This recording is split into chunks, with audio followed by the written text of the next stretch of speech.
একটা হাদিস পেয়েছি উনার যুগে, ঈসা আলাইহিস সালামের যুগে একটা ডালিমের খোসার নিচে একটা পরিবার ছায়া আসন পেত এবং এই জমিনটা রূপা যেমন করে চকচক করে, আল্লাহ পাক এই জমিনটাকে এরকম করে চকচক করাবে, এত বেশি বৃষ্টি হবে, জমিন উর্বর হবে।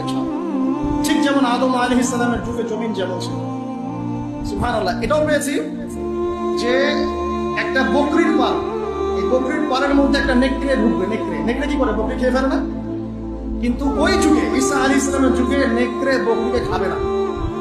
এত শান্তি থাকবে সমাজে যে এই যে বাঘ হরিণকে খাচ্ছে না, সিংহ হরিণকে খাচ্ছে না, নেকড়ে ছাগলকে খাচ্ছে না, এরকম সুকুন বিরাজ করবে সমাজে।